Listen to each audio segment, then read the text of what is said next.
So Boruto 2 Blue Vortex chapter 14 just dropped, and we have a lot to talk about. In the previous chapter, we see Jura in the sky saying that Boruto is an intriguing person and says that he regrets doing this as he gets ready to shoot another tail beast ball from his eyes, but gets interrupted by Mamushi, which is the blood clone. He tells Jura that Masuri is back, and based on her information, it seems likely that Boruto has an accomplice with him, and they get ready to retreat. We see a flashback of Boruto being hunted down by what it looks like to be either Leaf or Sand Ninjas, and as he's escaping, a Toad appears and tells Boruto that he's been looking for him, and also tells him that there are roughly 20 shinobi in the area. Boruto starts to question who he is, but the Toad tells him to calm down and tells Boruto to touch the Toad's back because there's no time to waver. Boruto then gets teleported to one of Orochimaru's old hideouts via summoning jutsu, as we find out the person Boruto was talking to was none other than Kashin Koji. We cut back to the present as Himawari finally wakes up and runs towards the others to heal Sarada. She tries to do the same thing with Boruto,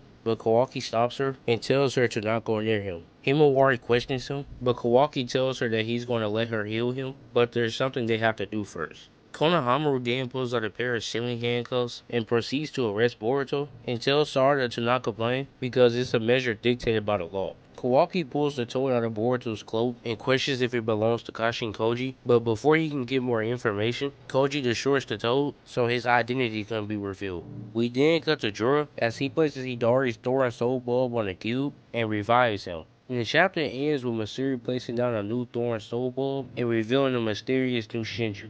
Before I get into the video, I would love for y'all to subscribe to the channel because that helps the guy out, and turn on notifications to get more videos like this and for more other Naruto and Boruto content. And with that being said, let's get straight into the video. So the person on this month's cover is Kashin Koji, and it's titled Duty. We also see that he has a brand new outfit different from the one that he wore in part 1. And I really like this one. He got a smooth jumpsuit on, this black and red. I really fuck with this one though.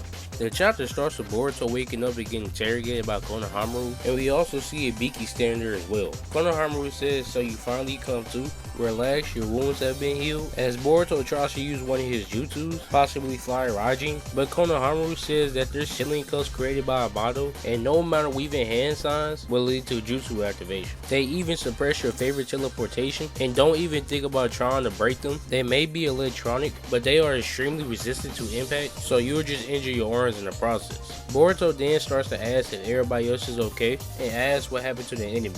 Konohamaru tells him that they ran off. There is no sign of their chakra in or around the village. We lost several comrades this round, but their actual targets like Sarada and Himawari are safe, as well as the Inoshika trio. In the next page, we see Sakura healing Inojin from his wounds. She says that this is incredible. He's been healed so completely, it's hard to believe that his belly had been completely run through. Chocho starts to ask if he'll be okay, as we see Ino starts to look very worried.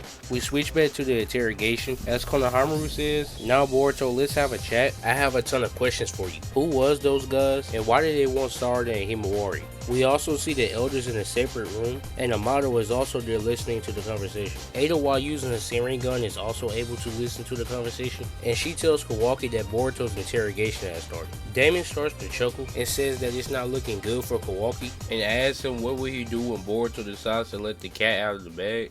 There probably isn't anyone loony enough to believe that your positions are flipped, but you did outright lie about Boruto killing the Hokage. I wonder how everybody will react once they find out. Kawaki responds and says that it won't change anything. No matter what Boruto says, it's still his fault while Lord 7 disappeared. A dangerous Osazuki that could rampage at any moment. That's his true nature. Killing him is our only option, whether it's now or later. But before that, we need to extract the intel that he has, so we're able to deal with those mysterious monsters. We switch back to the interrogation as we see Konohamaru sweating, saying divine tree people who possess self-consciousness. Boruto replies and says, yeah, each one reflects the chakra of a person devoured by the Ten Tails and turned into a tree. For example, Old Man Sasuke was the base model for Hidari, who you just fought. I've also seen one called Masuri, whose base model is Master Moegi, and tells him to be careful because the one that Masuri is eager to devour is you. Amado says that the Ten Tails' intended purpose is to devour Osazuki, become a a divine tree and put down roots in the ground in order to set the planet dry of life and produce a chakra fruit. It knows this instinctively, but now since they acquire intelligence, we should view them more than just a simple beast that acts on impulse. In general, intellectual curiosity seeks experiences that lead to new emotions and knowledge, namely information. I suspect that's what they want. Boruto continues and says that the one that's egging them on is their leader Jorah. He's a special case, and unlike the others, he has no prototype. He's the direct incarnation of the Ten Tails, and the one that's steering the crisis that we're facing right now. This confirms something I said since chapter 8, when the Shinju first arrived in the Leaf, and when the Jonin said that Hidari's chakra signature matched with Sasuke's, and Jorah's was unknown. But back to the chapter, Boruto says in short, if we can defeat Jorah, this planet will stop being in danger. Konoha gets confused by this and starts to ask Boruto, how are you so certain? Why do you know these things, and how did you figure it out? He then tells Boruto to answer him, our decision on whether to trust you or not depends on it. Boruto says, I have a source, but sorry, I can't reveal his identity. He asked me not to for his own safety.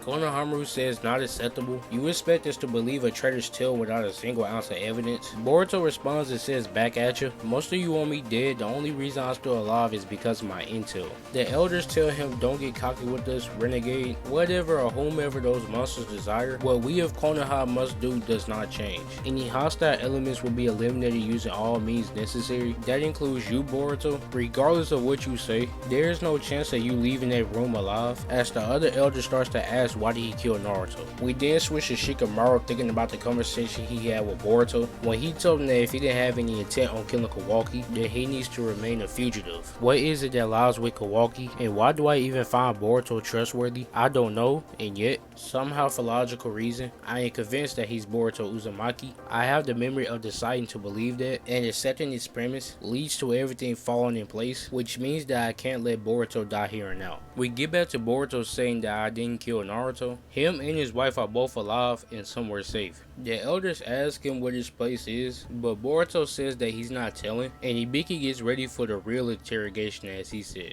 We switch to Shikamaru asking Ino how Inojin is doing, and she tells him that he's doing good, but she tells Shikamaru to stop being around the bush, as we see that basically she's not helping Shikamaru this time around because of what happened to Inojin, and tells him that personal use of mind transmission jutsus are against regulations. Even our conversation right now is violating 5 regulations. Shikamaru says, you're the only one I can ask. Please trust me. I need your help. I'm not ordering you as Hokage, but as a friend. Ino isn't having it and tells Shikamaru to cool his head. I'm sorry, but I can't do this anymore, and she disconnects the call. End of the conversation. We get back to the interrogation as we see Ibiki standing behind Boruto asking if Lord 7 is safe.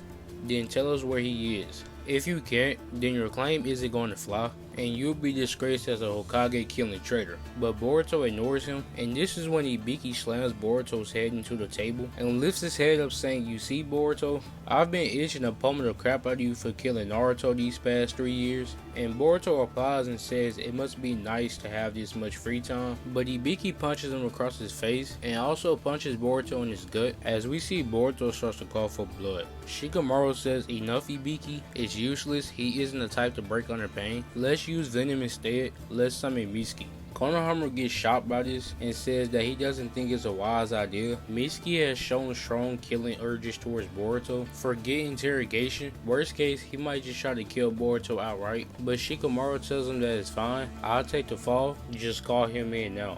We switched to Ada telling Kawaki that it doesn't look like Boruto's planning on telling him what you did. He seems to be trying to protect your standing at Konoha. Damien gets confused and says, what the heck? Why would he do that? I don't get that guy. We switch to Mitsuki about to walk us out the room, but Shikamaru stops him for a moment and tells him, remember, we are shinobi and this is a mission. Control your emotions and perform your duty. Understand? Mitsuki enters the room and Boruto lifts his head up and asks Mitsuki, are you still idiotically searching for your son? But Mitsuki gets pissed off at this and transforms into Sage mode and slams Boruto against the wall and says, is that all you have to say, ungrateful traitor? Ibiki grabs him off of Boruto, but we see that Mitsuki used his snakes to unlock the handcuffs off of Boruto and tells him that your stuff is in the West Wing security office and there's 2 guards there. Boruto then says, just to be clear, I don't see any of you as enemies. I'm even even okay with sharing intel as needed, which I'll decide, and how you use it will be entirely up to you, and teleports out the room using flying Raji. Ibiki says, I thought they were supposed to be even resistant to high impact. Damn that bastard Amato foisting such junk on us. Konohamaru starts to think to himself and starts to ask how did Mitsuki unlock the handcuffs. Only me, Ibiki, and Lord 8 know the 4-digit passcode, and besides, Mitsuki has no reason to help Boruto.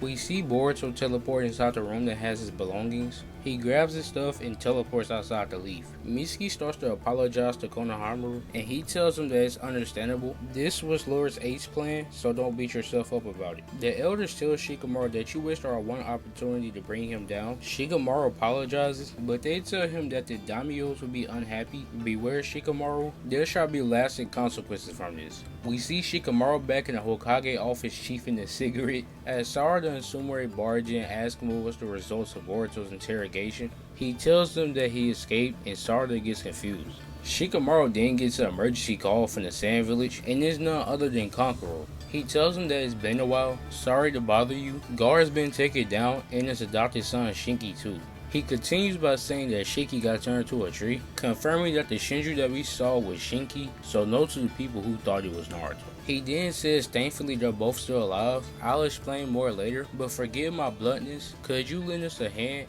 as the chapter ends with Jorah saying so you're finally awake, and confirming that the mysterious brand new Shinju's name is Ryu. So that's the end of the chapter. As we can see, this chapter is more dialogue heavy and explaining things, like us finding out that Jorah is the incarnation of the Ten Tails, and us seeing the Shinki clone for the very first time. But overall, this was still a great chapter, and I can't wait to see what Kishimoto and Aikimoto has cooking for us in the next chapter. But until then, subscribe to the channel and turn on notifications to see more Boruto and Naruto content in the future, and I'll see you in the next video.